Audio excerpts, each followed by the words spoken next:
Welcome to today's deep dive. If you are joining us right now, I am really glad you are here because we have a pretty complex and heavy text to explore with you today. We really do. It's intense. Yeah, we are looking at an unpublished manuscript. It's titled Kingpin, written by Curtis Ingram.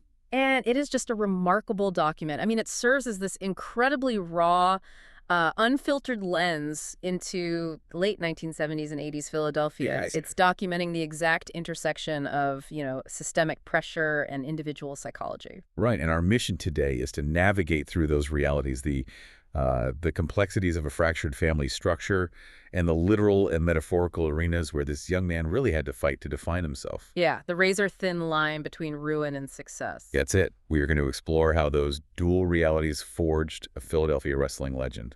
So, okay, let's unpack this because the manuscript opens with this visceral scene. It really throws you right in. It does. It's a late summer night, apartment 3B of the Richard Allen homes in North Philly. And Curtis he's barely 2 years old. Just a toddler. Right. A toddler wandering around his grandmother's apartment. His grandmother's Jessie May. And this space also functions as, like, a neighborhood speakeasy. Which is wild to think about, a 2-year-old just walking around a speakeasy. Utter chaos. Mm-hmm. And one of the patrons, a guy who's clearly had way too much whiskey, decides it's a fun idea to pick little Curtis up and toss him in the air. Oh, man. Yeah. And Jessie May warns him, very calmly, to put her grandson down. But he doesn't listen. No. He ignores her, tosses the boy again, and he misses. Curtis hits the hard floor. Ouch. And what happens next is it's swift and it's brutal. Yeah. Jessie May picks up 2 kitchen knives, crosses the room, and methodically stabs the man to death. Yeah. Then she just sets the knives down, picks up her bleeding grandson, and rocks him to sleep. What's fascinating here is how this single event establishes the psychological baseline for the entire manuscript. How so? Well, it immediately introduces the absolute duality of Curtis's environment. I mean, love and extreme violence, they aren't opposing forces in his life. They're happening at the exact same time. Exactly. They occupy the exact same physical and emotional space. Jessie May takes a human life, but to Curtis, she's the ultimate protector. Right. He mentioned she was a former Black Panther. Yes. She teaches her grandchildren about African kings. She's instilling this fierce, uncompromising pride in them. She represents a world where boundaries are enforced with immediate and lethal consequence. And that duality, you see it everywhere in his early life. I mean, especially when you contrast his 2 grandmothers. You have Jessie May in the projects like we just talked about. Right. But then there's Agnes, and Agnes is living in a middle-class neighborhood, Winfield. A totally different vibe. Completely. Agnes demands order, strict rules, immaculate cleanliness. But the text points out something deeply ironic. She funds a lot of this middle-class stability by playing the numbers every day. The illegal street lottery. Exactly. It highlights the paradox of upward mobility back then. Even the escape from the neighborhood often relied on the underground economy of that very neighborhood. Yeah, you couldn't fully detach. No. But the real crucible for Curtis isn't even the contrast between his grandmothers. It's what is happening inside his own home. Oh, absolutely. His mother is struggling with severe undiagnosed schizophrenia. And back then, the resources just weren't there. They really weren't. And by the time Curtis is 10 years old, he is the one making runs to a 7-Eleven a mile away at 2 in the morning. Just walking through North Philly at 2 a.m. Navigating really dangerous intersections just to buy her Newport cigarettes to stave off a total mental collapse. It's a lot for a kid. And then there's his father, Big Kurt. There is this visceral moment in the manuscript. Big Kurt is dressed perfectly for work. He's heading down the stairs. Right, I remember this. And Curtis's mother, completely in the grip of her illness, dumps a heavy mop bucket full of dirty bleach and pine oil water right over his head. And, I mean, you would expect that to trigger an explosive reaction. Especially in that neighborhood. Exactly. In an environment where disrespect is usually met with physical force, the natural assumption is retaliation.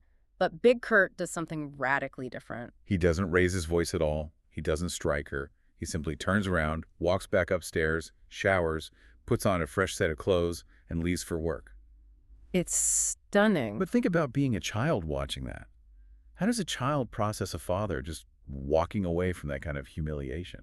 It forces a massive internal shift in the boy. Big Kurt is providing this profound, silent lesson in restraint. He's showing Curtis that true strength is sometimes the act of refusal to become the monster that the moment demands. Wow. Yeah. But we also have to look at Big Kurt's overall presence in the home. or really his absence. The manuscript makes it clear he was working constantly, driving cars up and down the East Coast. Right. But the text also notes he had to stay somewhat invisible to keep the family's welfare benefits intact. This is a crucial piece of the systemic puzzle. The welfare system of that era, specifically aid to families with dependent children, they often implemented these man-in-the-house rules. Right, where they check the house. Yeah. The system literally penalized two-parent households. If an able-bodied man was found living in the home, the financial safety net for the kids was frequently just severed. Completely cut off. Yes. So Big Kurt's absence wasn't necessarily abandonment. It was a forced sacrifice. The state basically incentivized him to be a ghost so his children could eat. Which placed an unimaginable burden on Curtis. Because now he becomes what he calls the load-bearing beam of the family. At 10 years old. 10 or 11 years old. And he is managing 9 younger siblings. I want you, listening to this, to just imagine that. He is rocking cribs with his foot while dividing up meager food portions to make them stretch. He always ensures the youngest eat first, even if he goes to bed hungry. He's the central structural support, holding the whole house up. Yeah, and he notes that once a child learns he's a load-bearing beam, a part of him never stops listening for the crack. That is just, it's a staggering amount of what we might call assigned pain. You know, pain and responsibility placed on a child's shoulders without their consent. Assigned pain. I like that phrase. And when a human being is carrying that much assigned weight, the psychological pressure demands an escape valve. They have to find a different structure to lean on. And for Curtis, that escape valve becomes a surrogate family. Vivian, Norm and their kids, Dave, Rudy, and Angel. They offer a house where the ambient tension isn't constantly suffocating him. Right. And Dave, who is older and deeply disciplined, introduces Curtis to something entirely foreign using trained protection dogs. This part was wild. Dave would have Curtis layer up in heavy coats and pants, look him dead in the eye, and just say one word, run. And then send the dog. Dave would send a German Shepherd after him at full speed. The dog would clamp down, drag Curtis to the ground, and Curtis would just lay there and laugh. It sounds chaotic. It really does, but it's actually highly calculated psychological conditioning. Dave wasn't just trying to make Curtis a tough guy. He was teaching him how to manage his autonomic nervous system. Right, controlling the panic. Exactly. He was teaching him how to stay present inside fear. If you can control your breathing and your panic with a German Shepherd clamped onto your arm, you learn how to respect power without surrendering your mind to it. Here's where it gets really interesting, because as Dave leaves for the Marines, Rudy's influence takes over. And Rudy introduces Curtis to a kid named Bob. Bob, yeah. Bob is an older champion wrestler, and he's also a highly respected graffiti artist in the FLA crew. Bob operates with this aura of dangerous, controlled energy, and he immediately starts testing Curtis's boundaries. Pushing him. Constantly. There's this defining moment at a corner store. Curtis is playing Miss Pac-Man. He's struggling at the game, and the local kids are laughing at him. Bob tells him to get off the machine. Demanding it. Yeah, and Curtis refuses. So Bob violently shoves him and publicly calls him a punk. Bob is forcing a confrontation here. He sees this physically imposing kid who is constantly shrinking himself to avoid conflict. Bob is essentially demanding that Curtis occupy his own physical space. And it works. Curtis swings. He knocks Bob down and starts hitting him. And Bob just stands up with a bloody mouth, smiles, and says, "About time. You're finally a man." It's a twisted kind of mentorship. It is, but it's a massive moment of realization for Curtis. He learns he can stand in the circle of violence and actually survive. But we really have to recognize the peril in that kind of empowerment. Because Bob helps Curtis find his armor, but Bob's own trajectory is a massive cautionary tale. Oh, absolutely. The discipline Bob utilized on the wrestling mat and in his graffiti art begins to morph into cold, calculated criminality. And the entire crew collapses. Think about the cognitive dissonance for a 14-year-old Curtis. He is watching the older boys who modeled strength and survival for him completely annihilate their own lives. Yeah, boys he looked up to. But more importantly, it forces an uncomfortable reckoning with his own proximity to that exact ruin. He realizes that he wasn't insulated by some inherent moral superiority. Precisely. It was the assigned pain that saved him. The family. It was his crushing family obligations. He was simply too exhausted from changing diapers, working night shifts, and managing his mother's schizophrenia to be standing on the corner when those fatal decisions were made. His burdens acted as an anchor. And we also have to place this within the macro context of 1984 Philadelphia. The crack epidemic is beginning to saturate these neighborhoods. It is dismantling the local infrastructure and hollowing out people Curtis loves. Like his cousin Nisi and his Uncle Fred. Exactly. The environment is essentially building destruction for him by default. So what does he do? He physically runs toward the discipline of his grandmother Agnes's neighborhood in Winfield to survive. He seeks out the strictness. He institutes this solitary, brutal morning routine. He is up at 6 a.m., doing 85 push-ups on the cold carpet before anyone else is even awake. He runs miles to the St. Joe's University weight room. And he completely rebuilds his academic standing, too. Yeah, he had literally slept through 8th grade because he was working full overnight shifts at McDonald's to buy groceries for his siblings. Incredible. So he repeats the grade, earns straight A's, and the administration skips him over 9th grade straight into 10th. And then he makes the Overbrook varsity football team as a 14-year-old sophomore. He's playing linebacker, fullback, special teams. He is a total sensation. But then, right before the 7th game, the coaches pull him aside. He's benched. Because of his grades again. Yeah, they label him an academic casualty. He goes behind the school building and just breaks down crying. And that moment is a massive psychological pivot. You know, the default defense mechanism for a teenager in that environment would be apathy. Just walk away. Exactly. To quit the team, walk away, and pretend he never cared in the first place. But he doesn't.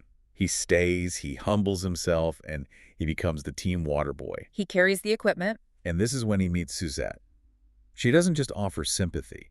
She actively tutors him. She helps him realize that the intense, chosen discipline he applies to his physical training can be mapped directly onto his academic life. She provides the blueprint for translating physical mastery into intellectual survival. It's brilliant. And with his grades stabilizing, he walks into the Overbrook wrestling room.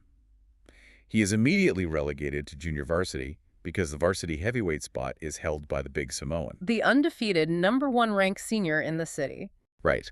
But instead of sulking, Curtis uses the obstacle. Every single day in practice, they go to war. Curtis goes 12-0 on JV, pinning every single opponent in the first period. He becomes an absolute terror on the mat. There is this phenomenal description of a match against Gratz High School. Their heavyweight steps on the scale at 302 pounds. 302 pounds. But Curtis doesn't panic. He realizes the massive opponent is out of shape. He weathers the initial storm, waits for the 302-pound giant to overcommit his weight, and hip tosses him flat onto his back. It is easy to view that as just a great sports anecdote, but there is a much deeper psychological mechanism at play here. Football taught him how to explode upon contact, but wrestling teaches him the physics of leverage. Yeah. He is learning how to manage an opponent's weight, how to stay calm inside extreme physical pressure, and how to operate in a flow state. He has spent his entire childhood emotionally managing massive, crushing weight. Oh, that's a great connection. Now, he is translating the survival skills born from his assigned pain into physical dominance through chosen pain. The wrestling mat becomes the laboratory where he controls the variables. That raw mastery of leverage eventually gets tested far beyond the gym, too. By his junior year, he's handed the captaincy of the football team. But it is a severely undersized, struggling team. They are losing constantly. If we connect this to the bigger picture, this is his masterclass in authentic leadership. The popular conception of a captain is someone giving an impassioned speech while holding a trophy. Right, the movie version. Exactly. But Curtis is learning that real leadership is managing the temperature of a locker room that is drowning in disappointment. It is keeping frustrated, battered boys from turning their anger inward on each other. And he carries that hardened leadership straight into wrestling season. The big Samoan has graduated. Curtis takes over as the varsity heavyweight and is immediately ranked #1 in the city. Which sets up the clash with Diaz. Oh, the Diaz match. Diaz is from Central High, ranked #3, and he's been talking trash to the local newspapers, promising to expose Curtis. And Central is the privileged, established magnet school. Yep. Overbrook travels to their gym, and the Central football players are in the stands chanting Diaz's name. Curtis walks out, takes Diaz down immediately, puts him on his back, and then actively refuses to pin him. The disrespect. He tells Diaz, "Get your punk ass up." He systematically tortures him for points, letting him up just to take him down again, humiliating him in front of his home crowd. And then the tension in the gym just snaps. A spectator rushes the mat to grab Curtis, and Susette, who is watching from the sidelines, punches the guy square in the face. Which is amazing. A massive brawl erupts. Once order is finally restored, Curtis slams Diaz, locks in a half Nelson, and officially pins him. It is a striking display of dominance, but look closely at the psychology of that match. Curtis isn't just securing a victory, he is making a sociological statement. He is a kid from the margins imposing his absolute will upon the establishment. But that level of theatrical dominance is a trap. It breeds a dangerous certainty. He begins to believe that sheer force and aggression can substitute for preparation and technique. And the universe immediately corrects him. In the form of Jorge Okendo. Jorge. Jorge is a wrestler from Hershey, Pennsylvania. He is 265 pounds, built like a vault, and entirely unbothered by Curtis's reputation or his aggression. He doesn't care at all. Not a bit. Curtis shoots around. Jorge stuffs the takedown. Curtis tries to bully him physically. Jorge simply absorbs the energy and redirects it. Jorge wrestles a perfectly controlled clinical match and beats Curtis on points, 7-4. His only loss? The only loss of Curtis's entire high school career. Okay. Jorge takes the #1 ranking, and Curtis is devastated. It is a profound ego death. He realizes that raw aggression will eventually fail when it meets prepared, disciplined technique. The loss shatters his arrogance. But the aftermath is incredible. In his very next match, Curtis refuses to even take his sweatpants off until his name is called. He isolates himself, listening to Run DMC on his Walkman. Laser focus. When the referee signals, he walks to the edge of the mat, suddenly sprints at his opponent, executes a full front roll, hops to his feet, shakes the guy's hand, and when the whistle blows, he takes him down and pins him in exactly 8 seconds. 8 seconds. So what does this all mean? It is the ultimate synthesis of his journey. We are looking at a young man who has finally integrated his two worlds. Throughout his life, he was defined by assigned pain.